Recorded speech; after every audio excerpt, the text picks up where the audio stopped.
የፍትህ ተቋማት አሰራር ቀልጣፋና ተአማኒ እንዲሆኑ የፎረንሲክ ምርመራ ውጤቶች ከፍተኛ ድርሻ አላቸው። የፌዴራል ፖሊስ የፎረንሲክ ምርመራና የምርምር ልቀት ማዕከል ዘመናዊ ቴክኖሎጂ ውጤቶችን ይዞ ወደ ስራ በዘመናዊ ህንፃው ገብቶም ይገኛል። ማዕከሉ የዘረመል ወይም የዲኤንኤ የመሳሰሉ የምርመራ ስራ የሚያከናውንበት የባዮሎጂ ላቦራቶሪንም ገንብቷል። አደገኛ እጾች የሚመረመሩበትም የኬሚስትሪ ላቦራቶሪም ክፍሎችንም ይዟል።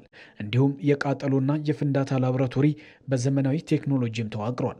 ሌላው የጦር መሳሪያ ምርመራ የሚያደርግበት የተለያዩ ዶክመንቶች የሚጣሩበትና የዲጂታል ፎረንሲክ ምርመራ የሚከናወንበት ላቦራቶሪ ስፍራም በዘመናዊ ቴክኖሎጂም ተደራጅቷል።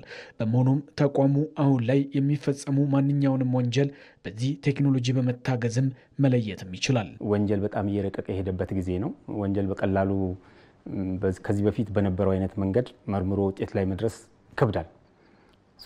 ቴክኖሎጂ መጠቀም የግድ ነው የሚሆነው። ግን የፎረንሲክ ምርመራ እንግዲህ ለፍትህ ስርዓቱ ትልቁ አቅም ነው። እነዚህን ይሄ ክፍል ለምርመራው ትልቅ አጋዥ በመሆኑ የተለያዩ ቴክኖሎጂዎችን መጠቀም የግድ ይላል። እንደ መንግስትም ትልቅ ትኩረት ተሰጥቶ እጅግ በጣም በርካታ ቴክኖሎጂዎች በተለይም ዓለም መርምሮ ውጤት የሚሰጥባቸውን መሳሪያዎችን ነው አሁን እያስገባን እየተጠቀምን ያለ ነው። አሁን ላይ ተቋሙ የያዛቸው ቴክኖሎጂዎች ለዜጎች ፈጣን አገልግሎት መስጠት የሚያስችሉ መሆኑንም ባለሙያዎችም ይናገራሉ። በቀላሉ መለየት የሚቻል መሳሪያ ከሆነና እንዲሁም ውስብስብ ካልሆነ የምታያቸውን ኢንስትሩመንቶች ከመጀመሪያ ሩም ጀምረን እስከዚህ ድረስ እንሰራለን። ለምሳሌ HPLC UV FTR የሚባሉ ኢንስትሩመንቶች ተጠቅመን እንሰራለን። በጣም ውስብስብ ከሆነ ደግሞ GCMS የሚባል ኢንስትሩመንት ተጠቅመን እንሰራለን። ይሄ GCMS የሚባል መሳሪያ አሁን ላይ ዓለም ላይ ያለ ወቅቱን የዋጀ ኢንስትሩመንትና አለ የሚባል በሀገራችን ብቸኛ የሆነ ለተስት የሆነ መሳሪያ ነው። እሱን ተጠቅመን እንሰራለን። ድሮ ከነበረ አሁን የተሻለ ስቴፕ ሄዷል ማለት ነው። እኛ ከሚያጋጥመን ከስራ ኤክስፒሪያንስ ተነስተን ለሚመለከተው ክፍል ኢንፎርሜሽን እንሰጣለን። ወይ ነፃ ይወጣል ወይ ጥፋተኛ ያደርጋል። መንግስት የጀመረው የዲጂታል ኢኮኖሚ ግንባታ ማሳያ የሆነው ማዕከሉ በወንጀል ምርመራ ሂደት የሚያጋጥም የሰብአዊ መብት ጥሰትን በማስቀረትም ያለው ሚናም የጎላ ነው።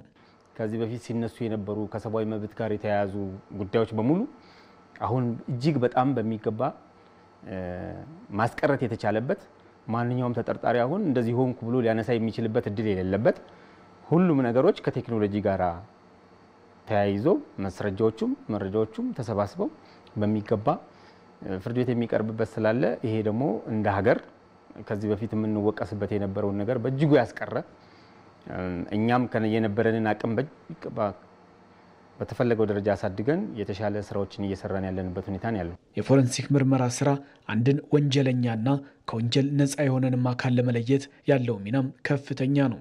የወንጀለኛን ከንጹሃኑ ለመለየትና ደግሞ የተሰሩ ወንጀሎችን በማጋለጥ ሂደት ውስጥ ትልቅ ጥቅም የሚሰጥ ነው ይህ የምርመራ ማዕከልና በዚህ ተቋም ውስጥ የተለያዩ ቦታዎች ላይ የሚሰሩ ወንጀሎችን የተለያዩ ሳምፕሎችን በማምጣት ምርመራ በማድረግም እንደዚህ አይነት ችግሮች እንዲቀርፉ ትልቅ አበርክቶትም እየሰራ ይገኛል።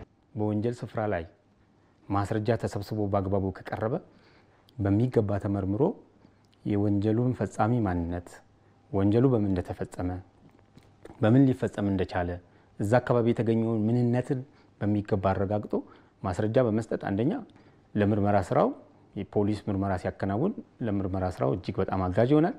በሌላ በኩል ደግሞ ለአቃቤ ሕግና ለፍርድ ቤት በማስረጃነት ቀርቦ በዛ የተጠረጠረ ሰው ካለ ነፃነቱን የሚያገኝበት ወይም ደግሞ ባጠፋው ልክ ቅጣት የሚያገኝበት ውሳኔ የሚያሰጥ ማስረጃ ነው እኛ የምንሰጠው። የፌዴራል ፖሊስ በፎረንሲክ ምርመራ ማዕከሉ አሻራ መስጠትን ለጊዜው ቀድሞ በነበረበት እየሰጠ ሲሆን ከዛ ውጭ ያለውን ሁሉንም አገልግሎት በሰንዳፋ ከተማ ባስገነባው በዚህ ዘመናዊ ህንፃ ዜጎች ማግኘት እንደሚችሉም አስታውቋል።